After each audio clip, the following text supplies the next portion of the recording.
حضور حضرت علی جو تھے وہ خلیفہ رسول تھے، اور معاویہ جو تھے وہ ان کی ایک پولیٹیکل ساورنٹی تھی، ٹھیک ہے، جس میں حضرت علی نے کوئی مداخلت نہیں کی. لیکن بعد میں پھر یہ جو اتفاق پیش آئے، آپس میں لڑائیاں ہوئی، اس کی کیا وجہ تھی؟ دیکھیں، سب سے پہلے اہم بات یہ ہے کہ اس وقت خلافت کا مضمون پوری طرح کھل کر نتھر کر حکومت کے مضمون سے الگ نہیں ہو سکا تھا. اس کی وجہ یہ ہے کہ حضرت اقدس محمد رسول اللہ صلی اللہ علیہ وآلہ وسلم کے خلیفۃ اللہ ہونے کا آغاز بغیر حکومت کے تھا، اور اکثر زمانہ آپ کی نبوت کا بغیر حکومت کے گزرا ہے، اور خلیفۃ اللہ تھے، اور جہاں جہاں بھی مسلمان تھا وہاں آپ کی خلافت قائم تھی. اس لیے کسی سیاسی یعنی غلبے کی محتاج نہیں تھی وہ خلافت. لیکن جب عرب فتح ہو گیا تو وہ جو تھوڑا سا عرصہ آپ کی زندگی کا فتح مکہ کے بعد کا ہے، اس میں یہ رسول اللہ علیہ وسلم کے ہوتے ہوئے کسی اور کو تو نہیں ملوکیت کے حقوق دیے جا سکتے تھے. اور سب سے اچھی ڈیمونسٹریشن یعنی اس بات کا عملی اظہار کے بادشاہت اگر چلانی ہو سیاست تو اسلام کے مطابق کیسے چلانی چاہیے، رسول اللہ علیہ وسلم سے بہتر کوئی ایسا نمونہ پیش کر ہی نہیں سکتا تھا.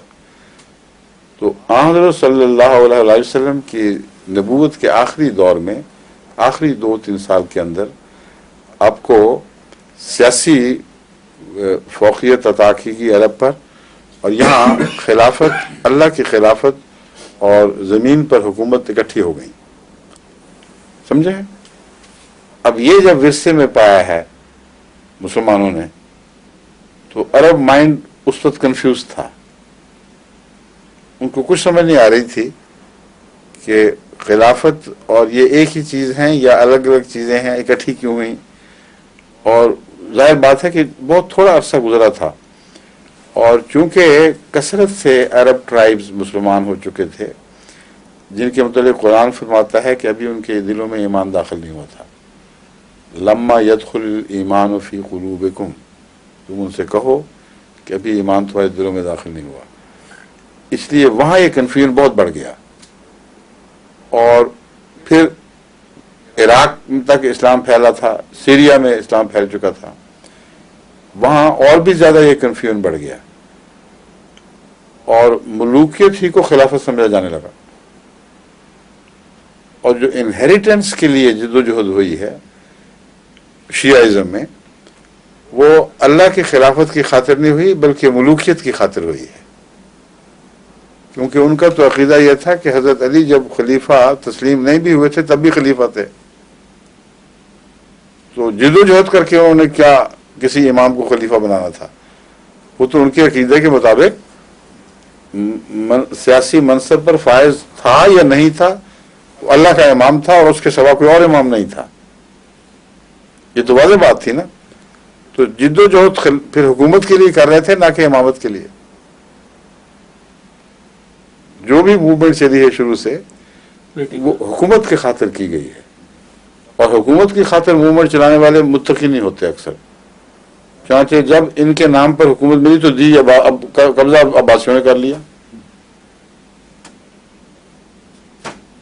سمجھے ہیں؟ پہلے قبضہ بنو امیہ نے رکھا، اور اموی دور خلافت کے گزر کے بیچارے نے اتنی قربانیاں دیں رسول اللہ صلی اللہ علیہ وسلم اور آپ کی اولاد کے نام پر، اور قبضہ کیا تو عباسیوں نے کر لیا. اس کے بعد ایران کی حکومت جو قائم ہوئی الگ، وہاں کون سی رسول اللہ صلی اللہ علیہ وسلم کی اولاد کی حکومت قائم ہوئی ہے؟ سارا ایران شیعہ آج تک پیٹتے ہیں، آج کل پیٹ رہے ہوں گے یا جو بھی ان کا طریقہ ہے، لیکن آل رسول کو حکومت نہیں دی انہوں نے. وہ جو پہلی خاندان و فلاں خاندان و فلاں آئے، کہاں آل رسول کو حکومت سپرد کی گئی کبھی کوئی صفوی کو فلاں خاندان. تو صاف پتہ چلا آج کل ہیں کچھ انہوں نے کہتے ہیں وہ اپنے آپ کو جو ہاں نہیں جو اسٹرکچر بنایا ہوا ہے اس میں کچھ ان کو بڑی دیر کے بعد ہوش آئی ہے. 1400 سال کے بعد خیال آیا جب میں تو بتا رہا ہوں جب موومنٹ تازہ تھی، جب ایک بامقصد موومنٹ چلائی گئی، مرکزی اسلامی حکومت کو کمزور کیا گیا، اس کے خلاف باغیانہ جد و جہد شروع ہوئی، اس ساری باغیانہ جد و جہد میں نام آل رسول کا اور حکومت دوسروں کو، ٹھیک ہے نا؟ یہ میں بتا رہا ہوں، یہ پتہ چلتا ہے کہ بدیانت موومنٹ ہے، اور امامت کی خاطر موومنٹ ہو ہی نہیں سکتی تھی، کیونکہ امامت تو یہ خود مانتے ہیں کہ اللہ دے ہی چکا تھا، تو انہوں نے لڑکے معاویہ سے حضرت علی کی اولاد کی امامت لینی تھی، جب قبضہ کیا غالب آئے تو وہ اس امامت کی بحث ہی نہیں پھر اٹھتی، کس سے اور ہو جاتا ہے، اس لیے اب کہتے ہیں وقت ختم ہو گیا ہے۔ السلام علیکم، خدا حافظ۔